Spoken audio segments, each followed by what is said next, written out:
Most people know that advanced civilization first begun around here in Mesopotamia due to the Tigris and Euphrates rivers that definitely don't look like that. But it's something like that. It's like, ooh, rivers. But what if instead civilization started around here in America? Well, that's what I'm going to be going over. This is a little experimental series or video series if like actually want to do it again and if anyone actually wants to see it. But basically it's inspired by a series called WISCO, which is what if civilization started over, although I think I said it wrong, Wixo. I think that's right. But yeah, I'm going to be seeing it, what the world would be like if civilization started here. This is absolutely not realistic at all, and I'm just going to be making stuff up on the spot. But yeah, we'll see where we get. Now, I think that I've chosen the Great Lakes as a prime spot in America because, like, up here it's too cold. Like, there's very, like, I guess if people start on the coast, like, as Europe has the Mediterranean, and, like, this is not the Mediterranean, it's much smaller, but I feel like this is a prime spot if civilization did start here for actually to be. So, we're going to say civilization, appears. That's the wrong thing. Like, there we go. The first early forms of civilization represented by this red color, which isn't really, like, I want to say this isn't really a real, like, forms like democracy, because it's like the start of civilization, but there's clear like classes. You've got the kings, you've got nobles, you've got hierarchy going on over here. It's a very violent nature, and as time goes on, people they begin to explore most of the Great Lakes, as fishing is like a vital food source that they can get from this, as the Great Lakes are pretty big. And as it goes on, the little red team civilization began expanding over all the Great Lakes, and life keeps thriving. Many people are getting born, and a lot of stuff is going on. Really, there's no conflicts. Okay, just for everyone's sake, I've gone and updated the map to show what like people actually know. Like this is the whole world to them. This could be it for all they know. They could be on an island. Obviously, they're not. But people don't know. So, as time goes on, I guess, not really much happens. The civilization just expands. They start going further inland rather than sticking to the coast.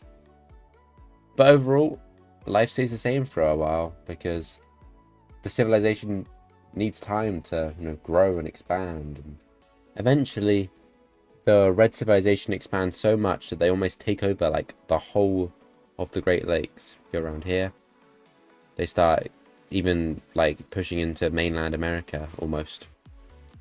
We see the red team slowly push around here, linking up with each other, basically navigating almost the whole of the Great Lakes. Well, actually all the Great Lakes really, going on over here, other than this segment over here. And they begin exploring further inland, finding new riches and materials that they can use to grow their population and thrive. Which at the moment, most people don't stay in one spot. This is kind of a nomadic group that is just showing the generalization of where people are. Like, most people just run around living off the land with no care, obviously, because they don't actually know anything. But yeah, slowly people discover more and more land, and then civilization begins to spread as settlements are placed almost everywhere. And the civilization begins looking expansionist. They're trying to map, as people begin to map out the world, wondering, where are they? How far are these lakes? There's a bunch of land this way. And the local government, which is normally situated around here, I'll give it a real location a bit later on when they actually settle down properly. They decide to send out a party. It's not that big of a party, but their goal is to try and map up here, find anything they can. And they slowly begin to explore a lot of land as the civilization begins expanding more. But eventually, as they expand for quite some time during the year, it eventually becomes winter. And due to the extreme cold of the Arctic, the people eventually die, which causes the Red Civilization to send out their own search party for the search party, which eventually builds up a lot of unrest and dispute between the civilization, as the people over here, towards where more people live, are focused on expanding and trying to get as much resources as they can, whereas people like this segment, a very popular segment due to it being on both, like, surrounded by Great Lakes basically, they want to settle down. They want to focus on making life better, because it's mainly the rich people and the upper class which have access to all the resources, and not all the people. An almost early form of communism, you could say. So eventually we're going to have a breakaway, as over here we see the formation of the blue team.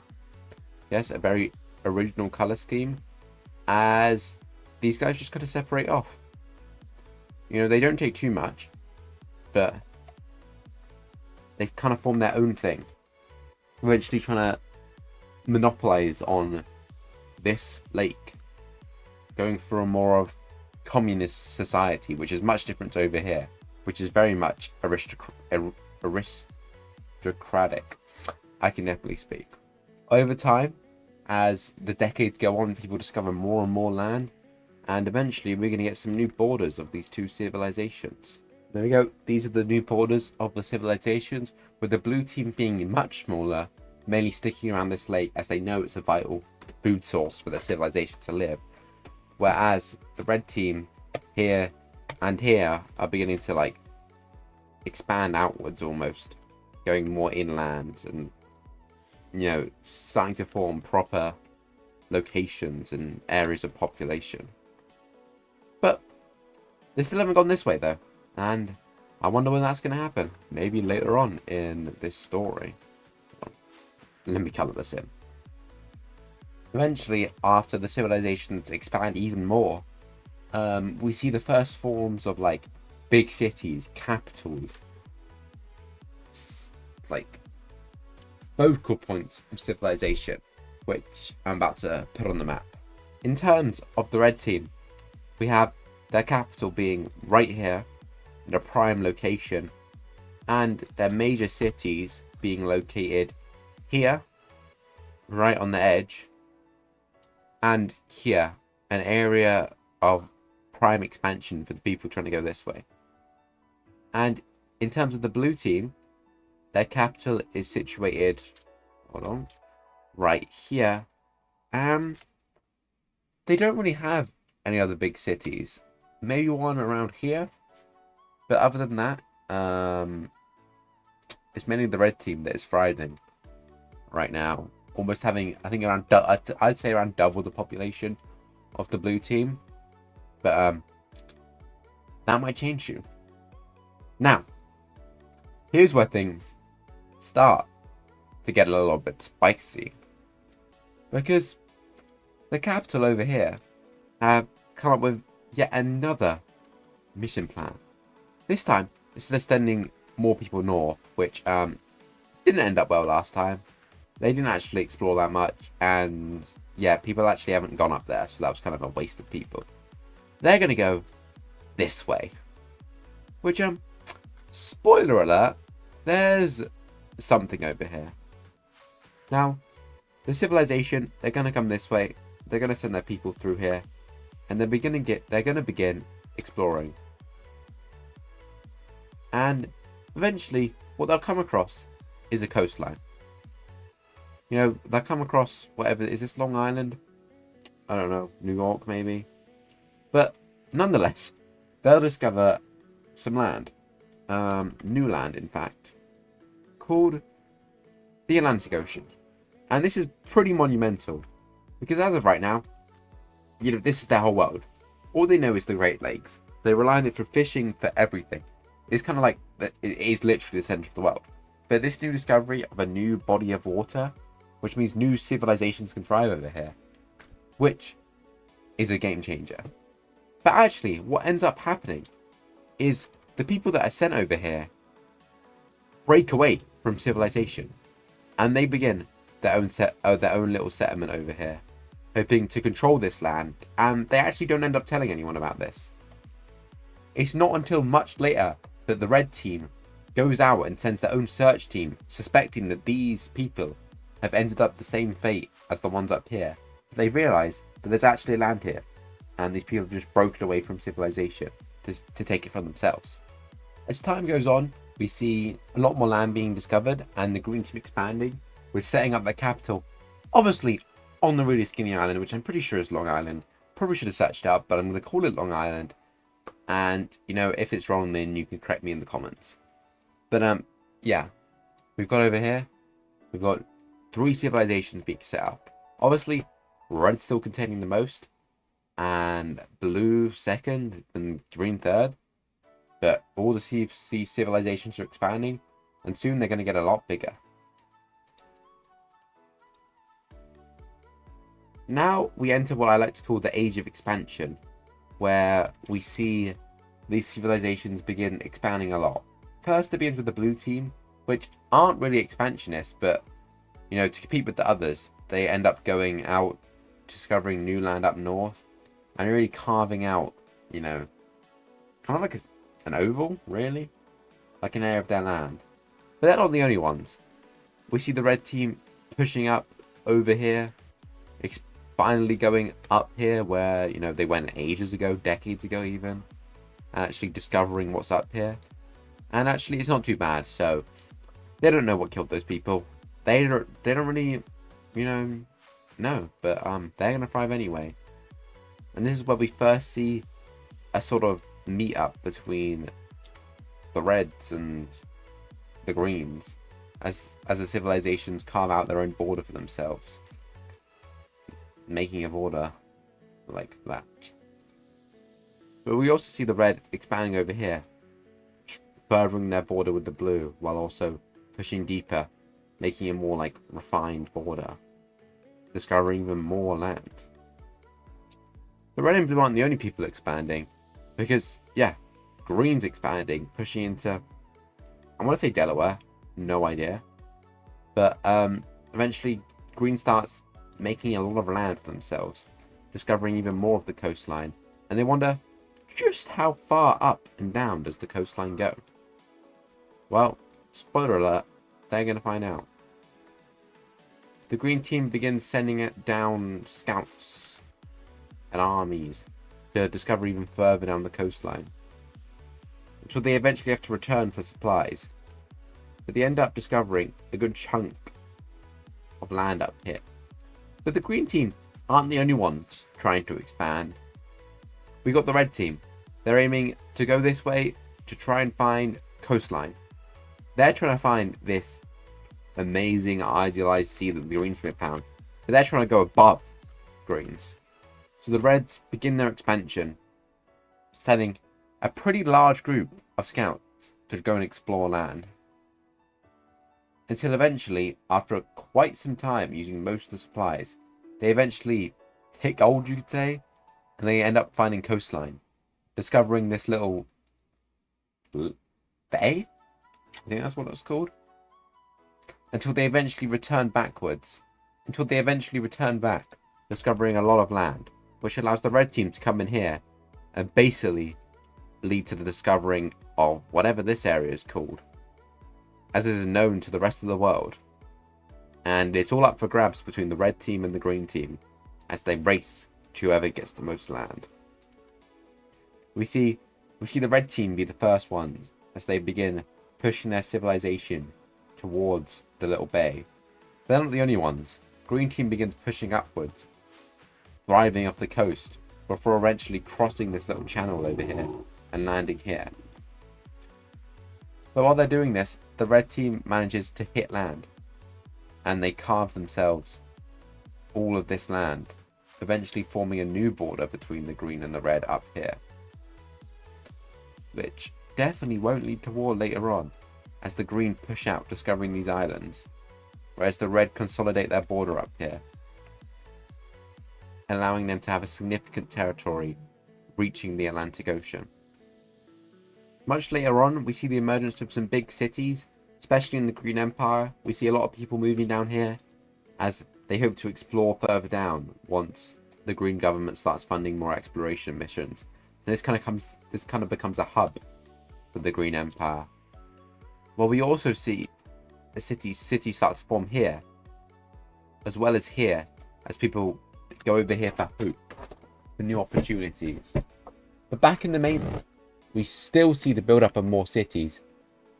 Most notably, the red here, relatively close to the blue, as well as the blue getting a huge city over here, which actually overtakes the city, becoming the second most populous city in the region. But the development of these two cities is quite important, because this little area, hold on a minute, let me pick colour.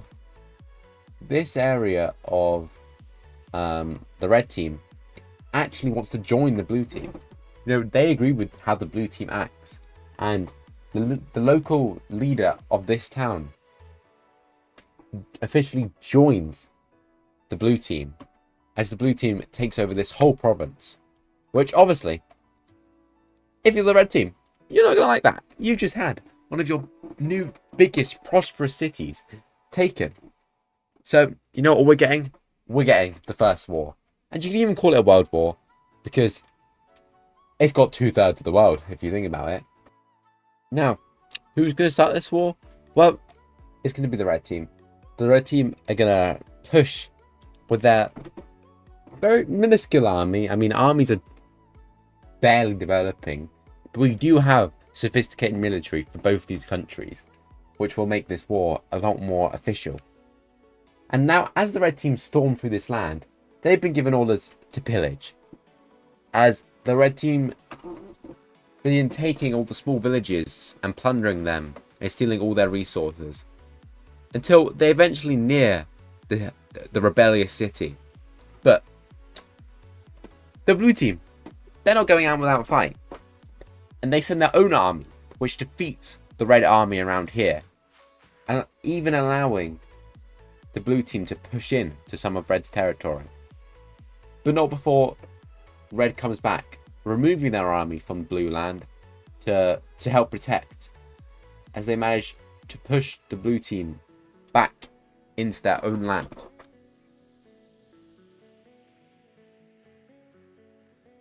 Now, as the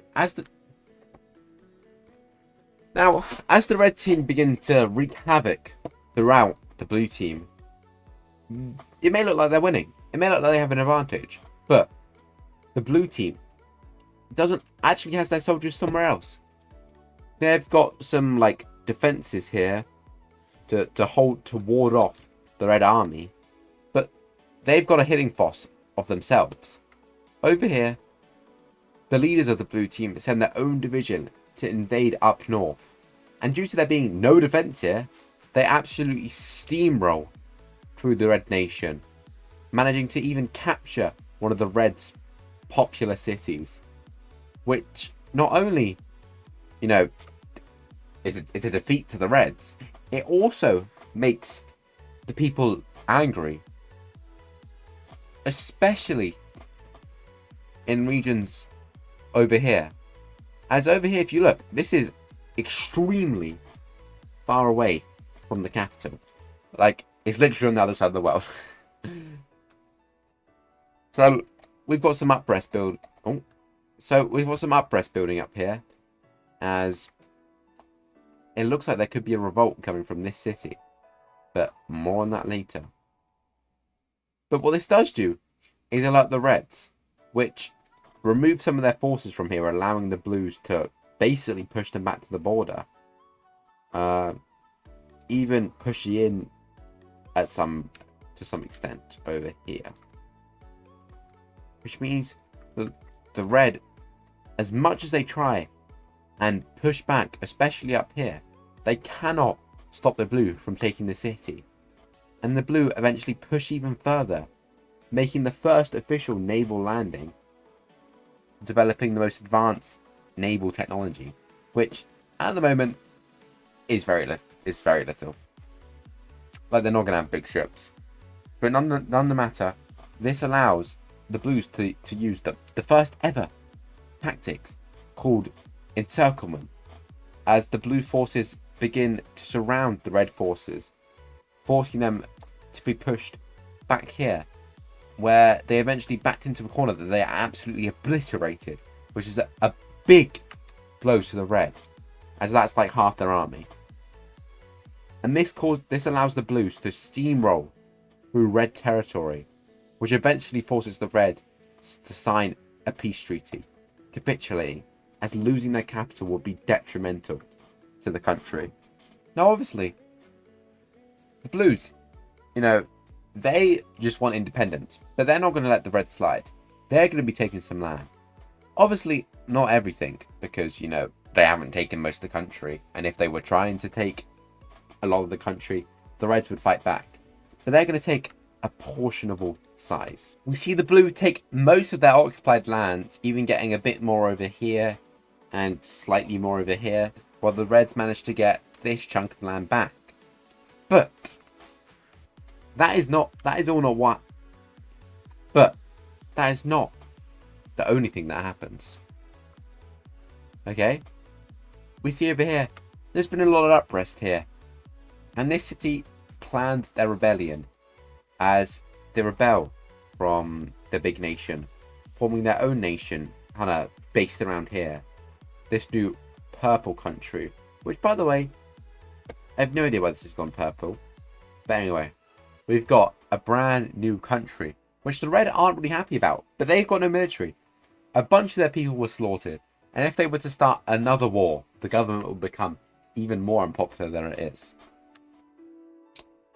But yeah, that is the end of the first chapter of, what if civilization started in America. And so far, let's go through all the countries. We have the original country, the Reds. They're expansionist, but now that's been kind of halted because, they got over here, lost that to the green. They got up here, lost it to the purple. They lost a bunch of land to the blue. They're in ruins. They need to focus on fixing their economy and making their people happy. But what they do have is most of the population. This city is astronomically large. It probably holds like 20% of the world's population. And these two cities are quite big, although the loss of this city is quite detrimental. Moving on to the Blue Nation. It's a form of like communist aristocracy. You get what I'm trying to say. Compared to the other countries, this one is the country that lets the people decide the most, which is what caused, this little segment of the Reds to want to join them in the first place, because they get treated better. And although the Blues aren't as expansionist, they've done quite well for them. They've managed to use their superior war tactics and technology to inflict a devastating defeat on the Reds, which had greater impacts. And if we go over to the Green Country, which actually might be one of the biggest countries there is. It's a very big country, and cities across the coastline are starting to develop. Right now there's only 3 big cities, but I'm sure by the start of next chapter, almost, there would definitely be a lot more.